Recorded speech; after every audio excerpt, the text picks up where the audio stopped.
नमस्कार. माझे नाव संदीप शिवाजी साळवे, राहणार अहमदाबाद. माझा मुलगा इयत्ता पहिलीमध्ये जिल्हा परिषद प्राथमिक शाळा येथे शिक्षण घेत आहे. त्याच्या शिक्षणाच्या अभ्यासाविषयी त्यांच्या वर्ग शिक्षिका सौ हिंगे मॅडम यांना विचारणा केली असता त्यांनी अभ्यास वहीवर लिहून देणं शक्य नाही आहे, कारण की 3 वर्ग आहेत, 30 विद्यार्थी आहेत. या तीन वर्गातील 30 विद्यार्थ्यांचं एकटीला शक्य होत नाही अशी उत्तरं दिली. आणि त्याच्यानंतर आमचा कॉल कट झाला. शनिवारी 13 डिसेंबर 2025 रोजी मी त्यांना दुपारी 2:10 कॉल केला होता. त्याच्यानंतर तो कॉल कट झाल्याच्या नंतर त्यांच्या मिस्टरांनी रिटर्न कॉल आला त्याच नंबरवरून. त्यांचे मिस्टर बोलत होते. त्यांनी सुरुवातच अगदी खालच्या पातळीवर शिव्या देऊन सुरुवात केली. त्यावेळेस मी ती रेकॉर्डिंग चालू केल्याच्या नंतर घरी येऊन फोन करतो बा तसंच. अरे हा सर बोला ना, काय झालं? काय फोन करतो तू? अहो अभ्यास तुम्ही दोघांनी त्याला काढलाय का? दोघांनी अभ्यास घ्यायचा घरी. काय फोन करतो रे? झोपलं शांत तर तुला कळत नाही का अभ्यास घ्यायचा? किती सांग तू मला. सर ऐका फोन तू नीट बोल. तिथं आम्हाला त्रास देऊ नको फोन अभ्यासासाठी. तुझी पोरग आणले तू त्याचा घरी अभ्यास घ्यायचा. आलं लक्षात? अहो सर घरीच अभ्यास घेतो आम्ही निवांत झोपलो होतो. हा तुला कळत नाही का? नाही तुला कळत नाही का? त्यांनी का शाळा झालेली आराम करत असतील. कळत तुला काय अक्कल नाही डोक्यात भाग आहे थोडा. अहो सर तू जा पोराचा अभ्यास तू घे. अहो पण मला फोन करायचा नाही. काय घ्यायचं हेच विचारत होतो मी. काय घ्यायचं तुला अक्कल आहे? तुला काय किती तेच विचारतो. शिक्षण किती झालं बरं तू? माझं शिक्षण आहे ना मेकॅनिकल इंजिनिअरिंग झालंय. मग तुला कळत नाही एवढा इंजिनियर झाला तू. तुला अक्कल का अभ्यास काय घ्यायचं? एखाद्या आराम करत असेल काय फोन करतो रे मग? नाही ऐका ना सर, तुला डोक्याचा भाग आहे का सांग मला तू. सर तुम्ही शिक्षक आहेत का?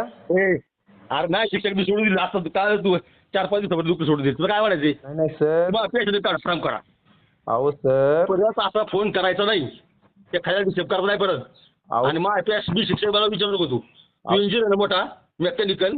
तू घरचा तू कोणत्या कंपनी असेल तुला काढीची अक्कल नाही. अहो सर नाही मला नाही अक्कल. बोल. हॅलो बोल ना. मला नाही अक्कल पण बोल ना. 2 मिनिटं ऐका ना. फोन याच्याकरता केलता की मुलाला अभ्यास काय दिलाय. काय दिलाय? मग तू मेकॅनिकल म्हणजे का पुढे 12 सायन्स परत 4 वर्ष काढीची अक्कल का? तिसरे दुसरे पोरग असं ते काय अभ्यास तुला काढीची अक्कल का? हॅलो आम्ही घेतोय त्याचा अभ्यास. घे ना मग. आम्हाला काय आराम करून झोपतो का? फोन करता काय करतो रे? अहो शिक्षक आहेत त्यांचे त्याचे श्रीपादचे. शिक्षक असू काही असू तुझ्या पोराला बाप आहे तू. आहे का सांग? मग तुला कळत नाही काय अभ्यास घ्यायचा? कितीला पोरग आहे तुझं? पहिलीला आहे. पहिलं आहे.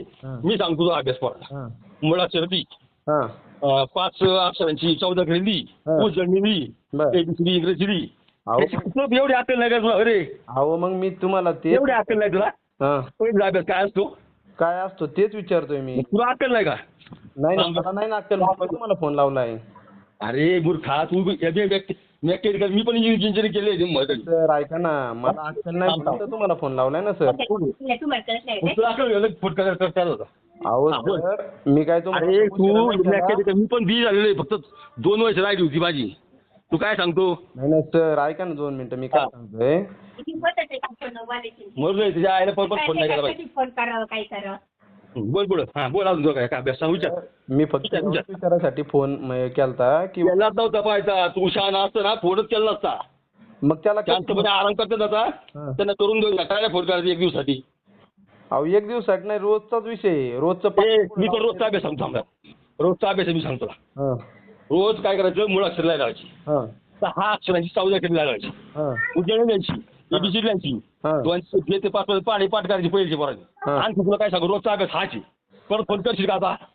बरं ठीक आहे. फोन तू MA मेकॅनिकल बॅक केला तू. मी पण इंजिनिअरिंगची 2 वर्ष पूर्ण केली. ती पण COP पूर्ण केली. अच्छा माझे लोक 8 करतो काढू. तुला अक्कल आलं असती ना फोनच केला होता. बरं नाही ना सर मला अक्कल कशाची हो. नाहीच ना तुला नाहीच ना म्हणून तू बघेल ना आराम करा. आपल्या ह्या वागण्यामुळेच आहे ना जिल्हा परिषद शाळेतील विद्यार्थ्यांची संख्या कमी होण्यास. तू पोरग पुढे इंग्लंडला नाही शिकायचा. मी काय सांगतोय अमेरिकेला तो पोरग आम्हाला काय सांगतो शिकवतो तू. जिल्हा परिषद शाळेतील विद्यार्थ्यांची संख्या कमी होण्याचं कारण हे. होऊ दे ना. हॅलो मॅडम जे आमच्या अगोदर जेव्हा आणलेत ना ज्यांनी काय केलं ना तुमचा त्या दिवशी सुद्धा मी उपवास सोडायला बसले चतुर्थी मला गुरुवार त्या दिवशी तुमचा फोन त्या दिवशी सांगितला अभ्यास दुसऱ्या दिवशी मुलांनी अभ्यास केला आता ही पद्धत आहे का तुमच्या आम्ही घरी शाळेत ड्युटीवरून आल्यानंतर अभ्यासासाठी एवढा वेळ हे करायची आम्हाला काय आमचं आयुष्य आहे का नाही. अहो मॅडम मी काय सांगते नाही स्वर्ग आहे तुमचं आताची मोठ्या मुलांचं काहीच नाही ते जास्त त्यांचं. अहो मी चुकीचं काय बोललोय का मी फक्त तुम्हाला विचार तुझं काय मग तुम्ही हे काय आम्हाला सांगता जिल्हा परिषदेच्या शाळेचं वाटोळं झालं ज्यांनी वाटोळं केलं ना त्याला बोला आम्हाला नका बोला आम्ही आमचं काम प्रामाणिकपणे करतोय आणि आम्हाला परमेश्वर सांगतो करतो का नाही ते परमेश्वराला माहिती. माझी आपल्या मीडियाच्या माध्यमातून मीडिया हा न्यायाचा चौथा स्तंभ आहे. या चौथ्या स्तंभाच्या माध्यमातून मी माननीय शिक्षण मंत्री साहेबांना एक विनंती करतो की आज असे शिक्षक ज्यांची भाषा अत्यंत खालच्या पातळीची असेल हे शिक्षक येणारी भविष्य काळातील पिढी काय पद्धतीने घडवतील याचं चित्र आपल्या समोर दिसत आहे. तुम्ही याच्या तक्रारी बीडीओकडे केल्या शिक्षण विभागाकडे केल्या हो याचे आपण एक निवेदन बीडीओ साहेबांना दिलेलं आहे. त्या निवेदनामध्ये आपण प्रामुख्याने 2 मागण्या केलेल्या आहेत. पहिली मागणी आपली की संबंधित अधिकाऱ्यांची चौकशी करून त्यांच्यावर कायदेशीर अशी कारवाई करण्यात यावी आणि दुसरी मागणी आपली अशी की जिल्हा परिषद प्राथमिक शाळा अहमदाबाद या ठिकाणी विद्यार्थी संख्येच्या प्रमाणात जे 4 शिक्षक बसत आहेत ते कायमस्वरूपी शिक्षक चांगल्या प्रतीचे शिक्षक देण्यात यावेत. या 2 मागण्या आपण त्यांना केलेल्या आहेत. ताई तुम्ही त्या मुलाची आई म्हणून काय सांगाल? की फक्त अभ्यास काय द्यावा एवढंच मॅडमला विचारलं होतं पण त्यांच्या पतीने इतके खालच्या तळाला जाऊन की त्यांनी अशा शिव्या दिल्यात की ते शाळेतच मुलांना काय शिकवत असतील जर ते एवढे घाणेरड्या पद्धतीने बोलतात. परंतु त्या मॅडम जिथं सर्व्हिसला आहेत सर आहेत का त्या शाळेमध्ये? नाही मॅडम आहेत सर्व्हिसला आणि त्यांचे पती तसं पाहिजे तर सरांना बोलण्याचा अधिकार होता का त्या ठिकाणी? नाही अजिबात नाही.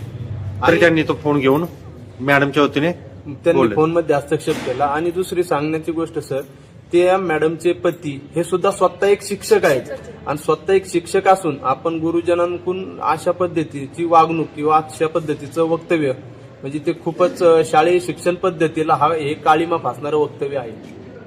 आता असे बोलते ते की